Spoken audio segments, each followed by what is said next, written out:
क्या आप किसी ऐसे शख्स को जानते हैं जो एक लम्हे में आपसे टूट कर प्यार करता है और अगले ही लम्हे अचानक आपसे नफरत करने लगता है? या शायद आप खुद अंदर से हर वक्त इस डर में रहते हैं कि आपके जो अपने हैं वो आपको छोड़कर चले जाएंगे। मूड स्विंग्स सबको होते हैं, पर जब ये स्विंग्स इतने एक्सट्रीम पहुंच जाए कि रिश्ते टूटने लगे और इंसान खुद को नुकसान पहुंचाने लगे, तो ये आम बात नहीं है। इसे साइकोलॉजी में बॉर्डरलाइन पर्सनैलिटी डिसऑर्डर कहते हैं। Welcome to the healing mind. मैं हूँ शहरबानो और आज हम बात करेंगे बॉर्डरलाइन पर्सनैलिटी डिसऑर्डर पर। बॉर्डरलाइन पर्सनैलिटी डिसऑर्डर एक मेंटल हेल्थ कंडीशन है जो इंसान के सोचने, महसूस करने और दूसरों से रिश्ता रखने के तरीके को मुतासिर करती है। इसे बॉर्डरलाइन क्यों कहते हैं? पहले समझा जाता था कि ये न्यूरोसिस और साइकोसिस के बॉर्डर पर है, पर अब ये इमोशनल डिसरेगुलेशन का मसला माना जाता है। अब हम इसके सिम्टम्स पे बात करेंगे। इसके 5 मेजर सिम्टम्स हैं। नंबर 1, फियर ऑफ अबैंडनमेंट, अकेले रह जाने का खौफ। हर वक्त ये डर रहना कि पार्टनर या दोस्त उन्हें छोड़ देगा।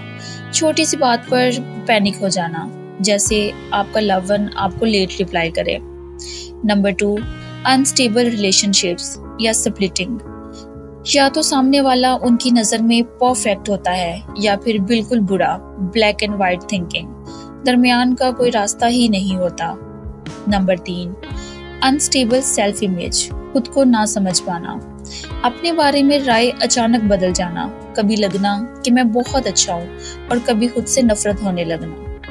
नंबर 4, इम्पल्सिव बिहेवियर, बिना सोचे समझे फैसला करना, गुस्सा या इमोशनल होके फजूल खर्ची करना, बिंज ईटिंग या ड्राइविंग तेज करना।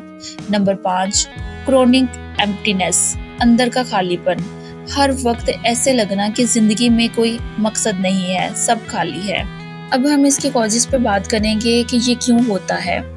नंबर 1, जेनेटिक, अगर फैमिली में किसी को मूड डिसऑर्डर है। नंबर 2, चाइल्डहुड ट्रॉमा, बचपन में निग्लेक्ट होना, इमोशनल अब्यूज होना या किसी करीबी रिश्ते का अचानक टूट जाना।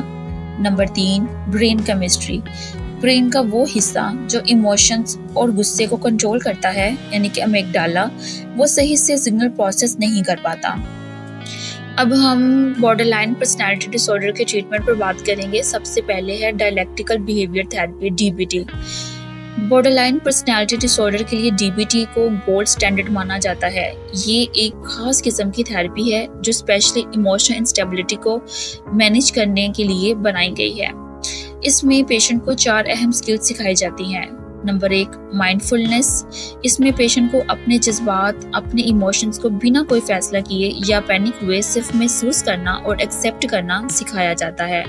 नंबर 2, डिस्ट्रेस टॉलरेंस, जब एक्सट्रीम गुस्सा या उदासी का दौरा पड़े तो खुद को नुकसान पहुंचाए बगैर उस तकलीफदा वक्त को कैसे गुजारना है, जैसे बर्फ का टुकड़ा हाथ में पकड़ लेना या कोल्ड शावर लेना। नंबर 3, इमोशनल रेगुलेशन, अपने इंटेंस इमोशन जैसे अचानक बुरा मानना या नफरत महसूस होना की पहचान करना और उनकी इंटेंसिटी को कम करना। नंबर 4, इंटरपर्सनल इफेक्टिवनेस, रिश्तों में अपनी बात को सही अंदाज में कहना, बाउंड्री सेट करना और हर छोटी बात पर रिश्ता खत्म करने की बजाय ढंग से कम्युनिकेट करना। अब हम इसके सेकंड ट्रीटमेंट की बात करेंगे, कोग्निटिव बिहेवियर थेरेपी यानी कि सीबीटी। सीबीटी के जरिए पेशेंट की ब्लैक एंड वाइट थिंकिंग, यानी या तो सब कुछ परफेक्ट है या फिर सब कुछ बिल्कुल बुरा है, को टारगेट किया जाता है। थेरेपिस्ट पेशेंट को ये समझने में मदद करता है कि अगर किसी दोस्त ने कॉल नहीं उठाई तो इसका मतलब ये नहीं कि वो आपसे नफरत करता है या आपको छोड़ रहा है। ये थेरेपी नेगेटिव थॉट पैटर्न्स को चैलेंज करती है और उन्हें रियलिस्टिक थॉट से रिप्लेस करती है। अब हम इसके थर्ड ट्रीटमेंट की बात करेंगे, मेडिकेशन। बॉर्डरलाइन पर्सनैलिटी डिसऑर्डर को मुकम्मल तौर पर ठीक करने के लिए कोई स्पेसिफिक मेडिसिन नहीं होती, लेकिन जो सिम्टम्स इसके साथ आती हैं उन्हें कंट्रोल करने के लिए साइकियाट्रिस्ट मेडिसिन प्रिस्क्राइब करते हैं।